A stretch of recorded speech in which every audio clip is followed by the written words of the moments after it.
শরীয়তপুরে আওয়ামী লীগ থেকে বিএনপিতে যোগদানের ঘটনাকে কেন্দ্র করে ও আধিপত্য বিস্তার নিয়ে যোগদানকৃত চেয়ারম্যান ও সমর্থকদের বাড়িতে হামলা, ভাঙচুর, অগ্নিসংযোগ, লুটপাটের অভিযোগ উঠেছে বিএনপির অপর একটি পক্ষের বিরুদ্ধে।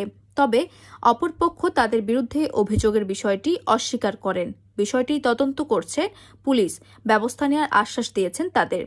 শোলপাড়া ইউনিয়ন পরিষদের চেয়ারম্যান আব্দুল মান্নান খান ভাসানী সদর উপজেলা আওয়ামী লীগের সদস্য ছিলেন। তিনি 17 জানুয়ারি বিএনপির একটি সভায় শরীয়তপুর 1 আসন বিএনপি প্রার্থী সাঈদ আহমেদ ও জেলা বিএনপির সাধারণ সম্পাদক সর্দার এ.কে.এম. নাসির উদ্দিনের হাত ধরে 5 শতাধিক সমর্থক নিয়ে বিএনপিতে যোগদান করেন ভাসানী। ভাসানী খান ও তার সমর্থকেরা বিএনপিতে যোগদান নিয়ে জেলা বিএনপির সমবায় বিষয়ক সম্পাদক অ্যাডভোকেট হেলাল আকন্দের অনুসারী স্থানীয় বিএনপি কর্মী হানিফ ব্যাপারীর সঙ্গে দ্বন্দ্ব সৃষ্টি হয়। তারই প্রেক্ষিতে এই হামলার ঘটনার সূত্রপাত হয়। যোগদানের 7 দিনের মাথায় চেয়ারম্যান ও তার সমর্থকদের বাড়ি ঘরে হামলা, ভাঙচুর ও ককটেল বিস্ফোরণ ঘটিয়ে হামলা করা অভিযোগ উঠেছে এই বিএনপি নেতার সমর্থকদের বিরুদ্ধে। এ সময় চেয়ারম্যানের সমর্থকদের 3টি ঘরে অগ্নিসংযোগ সহ একাধিক বাড়িঘর কুপিয়ে ভাঙচুর ও লুটপাট করে। ঘটনাস্থল পরিদর্শন করেছেন শরীয়তপুর 1 আসন থেকে বিএনপি প্রার্থী সাঈদ আহমেদ আসলাম ও জেলা বিএনপির সাধারণ সম্পাদক। বিষয়টি অত্যন্ত দুঃখের বিষয়, যা আইনের আওতায় আনা উচিত বলে মনে করছেন তারা। প্রতিহিংসারও একটা মানুষের লিমিটেশন থাকে। নিরীহ মানুষ, যারা খেটে খাওয়া মানুষ, অনেকেই তার যারা ঘরের যে কর্তা, যিনি, সে ঢাকাতে ছিল, তার মহিলারা তাদের ঘরে ছিল, বাচ্চারা ঘরে ছিল, কোথাও কোনো বাচ্চা ছিল, কোথাও কোনো বয়স্ক শাশুড়ি ছিল, মহিলারা ছিল। এই ধরনের অমানবিক অত্যাচার এটা খুবই দুঃখজনক। আমি দেখলাম যে দুইটা বাড়ির মতো আগুন দিয়েছে, আর অনেকগুলি বাড়িতে তারা পুড়িয়েছে এবং অনেকগুলো বাড়ির ভিতরে, ঘরের ভিতরে তারা ঢুকেছে। ঢুকে বিভিন্ন ভাবে তার আপনার আলমারি বিভিন্ন তছনছ করেছে। তো সেখানে কি সম্পদ ছিল সেটা তো আমার জানা নেই। তো যেটা কিছু কিছু বাড়িতে সে ঢুকে যেইভাবে ভাঙছে, সেটা একটা মানুষের যে ভাঙতে পারে, এটা আমি অবিশ্বাস্য। আমি দেখে রিয়েলি মনে হতো। তো আমি আশ্চর্য এবং আমি মনে করি এটা সুষ্ঠু বিচার হওয়া উচিত।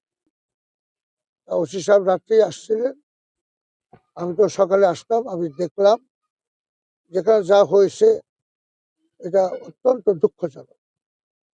এই ধরনের ঘটনা এখানে ঘটবে এটা আমি আশা করি নাই। দুইটা গ্রুপ, সবখানেই সাধারণত একটা গ্রুপ থাকে, এখানে দুইটা বিবদমান গ্রুপ। এই যে বাড়িঘরগুলি যে ক্ষতি করছে, এটা আসলে অবর্ণনীয়। একেবারে সেই 71-এর সেই পাখানাইদার বাহিনী যা করছে, এইখানে আরেকটা ঘটনা এরকমই ঘটছে। আমি দেখলাম জেলা প্রশাসক মহোদয়ের সাথে আমার কথা হয়েছে, উনিও আসবেন, উনি দেখবেন। বিভিন্ন এজেন্সি আছে, তারা খোঁজখবর নেবেন। এলাকার লোকজন যারা দেখছে, এটা আমি দাবি করি যে এটা পুঙ্খানুপুঙ্খভাবে তদন্ত সাপেক্ষে এটা কঠিন বিচার হওয়া দরকার, যাতে অন্তত এই ধরনের ঘটনা আর না ঘটে। বিশেষ কারণে অ্যাডভোকেট হেলাল উদ্দিন আকন্দ শরীয়তপুরে না থাকায় হেলাল উদ্দিন আকন্দের সমর্থক অভিযোগ ওঠা বিএনপি আরেক নেতা আনোয়ার হোসেন আকন্দ জানান, এই ঘটনায় তারা জড়িত নয়। আমরা দলের জন্য আমাদের রক্ত দিতে আমরা সবসময় প্রস্তুত। তবে তারা এই যে বলতেছে আমরা বিএনপিতে আসছি, যেন না, এটা আমাদের কোনো, আমরা চাই বিএনপির পতাকা তলে আসুক। তবে বিএনপির পতাকা তলে হাইকমান্ড যারা তৃণমূলে কাজ করছে, যারা দুর্দিনে পাশে, বিএনপির পাশে, আমাদের তারুণ্যের অহংকার আগামী রাষ্ট্রনেতা তারেক রহমানের ডাকে যারা সাড়া দিছে, তাদের সাথে সমন্বয় করে আনলে ভালো হয়। আমাদের কেউ যদি অন্য দল থেকে বিএনপিতে আসে, আমাদের কোনো সমস্যা নাই, আমরা তাদেরকে স্বাগত জানাই। তবে বিএনপিতে এসেই এরা বিএনপির নাম ভাঙাইয়া এরা বিএনপির বদনাম করতেছে, এরা সন্ত্রাসী কার্যকলাপ শুরু করছে। আমি একদম প্রমাণ দিয়ে খাইতে পারবো। এই ভাসানী যে দিনকে ওই যে কথিত বিএনপির ঢুকছে, তার পরের দিন এই শোলপাড়া বাজারের এক ব্যবসায়ীর কাছে ও টাকা চাঁদা দাবি করছে, নাহলে বলছে তোরে পুলিশে ধরাই দিব। কারা ঘটনাটি ঘটিয়েছে, এর পেছনে কী কারণ তা আমরা তদন্ত করে দেখছি। 3টি ককটেল সাদৃশ্য বোমা উদ্ধারসহ মামলা প্রক্রিয়াধীন রয়েছে। গতকাল 23/1/2026 তারিখ রাতের অনুমান 10 ঘটিকায় মোবাইল সূত্রে সংবাদ পাই যে পালং থানাধীন শোলপাড়া ইউনিয়নের চর গয়ঘর গ্রামে এখানে সংঘর্ষের ঘটনা ঘটছে। সংবাদ পেয়ে তাৎক্ষণিকভাবে পুলিশ পাঠিয়ে দিই এবং আমি নিজেও ঘটনাস্থলে আসি। আমাদের পালং থানার অফিসার ইনচার্জ মহোদয় আসেন। আমরা দেখি যে 2টা ঘরে আগুন দিয়ে ভস্মীভূত করেছে এবং অনুমান 5-6টি ঘর কোপাইছে। হ্যাঁ, তো সকালবেলায় আবার যে চেয়ারম্যান সাহেবের বাড়িও ভাঙচুর করছে। সকালবেলায় 3টি অবিস্ফোরিত ককটেল সদৃশ বস্তু আমরা উদ্ধারপূর্বক জব্দ করেছি। কারা ঘটনাটি ঘটিয়েছে, এর পিছনে কি কারণ, এগুলো আমরা তদন্ত করে দেখছি। বিষয়টি তদন্তাধীন আছে। ধন্যবাদ। মামলা প্রক্রিয়াধীন আছে।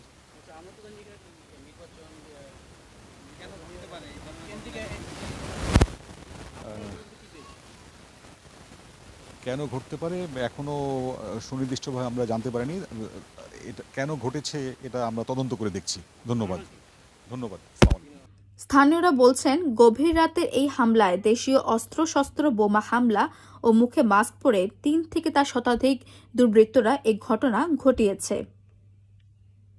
সন্দেহ করে আমাকে কইছে চাষের সুদ দেখা যেতে সমাজ নামাজ হয় আমাকে দলে চাষের সুদ এলে সন্দেহ করে করে অনেক গোষ্ঠী চাষের সুদ কি না পরিস্থিতি পারা যায় স্যার, এই কারণে হ্যাঁ আমাকে সন্দেহ করে কবে আমাকে স্বামী 3জন, 2টা দেবর, আমার স্বামী 3জন ভাই আর আমার শ্বশুর মালর দিকা তার ভাই ছেলেরা কোনো সময় কারো কোনো বেয়াদবি কাজ করে না, আর কোনো সময় কারো মাথায় বাড়ি দিব না, খাইবো না, আর কোনো দল করে না মেল কারণ চাষের সুদ কারণে আমাকে সন্দেহ করে। আমরা সমাজ করি নামাজ করি দল করি হয়, এই কারণে স্যার এই অবস্থা আমার। আমি হইয়া আসছিলাম, আমি অসুস্থ তো, অনেক দিন ধরে অসুস্থ। ওই তো কাঁপতে কাঁপতে আসে উঠছি, দেখি চাইরে দা বোমা হালাইতেছে, আর এই জানলা জুনলা কভার কুভার ভাঙতেছে। এরপর ঘরে হেয়ার পর হেঁটে ভাঙ্গা এরপরে আর এই দরজা পিটাইছে মতন আমরা 2জনে যাইতে হতেছি, হুজুরের আমি যাইতে হতেছি ঘরের ভিতর না যাইতে পারে, ঘরের ভিতর জানি না যাইতে পারে। হ্যাঁ রাখতে পারি নাই মতন হ্যাঁ বেড়ারা এটি ভাঙতেছে, ভাঙ্গা চুরিয়া হ্যাঁ বাইরে যায়। তোরা আর ভাঙিস না, যে দূর ভাঙছ তারা আর ভাঙিস না, তারা যা। বাবা কইলাম, সোনা কইলাম, পায়ে ধরলাম, হাতে ধরলাম, গেল না। এই বুড়ি তার পোলাকো বুড়ি। বর্তমান চেয়ারম্যান মন্নান খান বাসানি উপস্থিত হয়েছিলেন স্বতঃস্ফূর্তভাবে লোকজন নিয়ে। গত রাত্রে তাদের বাড়িতে বোমা নিক্ষেপ, লুটপাট, মহিলাদের নির্যাতন এবং বাড়িঘর পোড়ানো সকল প্রকার অপকর্ম করেছে। প্রাণের ভয়ে এলাকার লোক যাদের বাড়িতে হামলা করেছে তারা প্রাণের ভয়ে বাড়ি ছেড়ে চলে গেছে। তাদের যদি পেত তাহলে তাদেরকে কুপিয়ে হত্যা করতো, গুলি করে হত্যা করতো, কোনো কিছুতেই তারা ক্ষান্ত হতো না।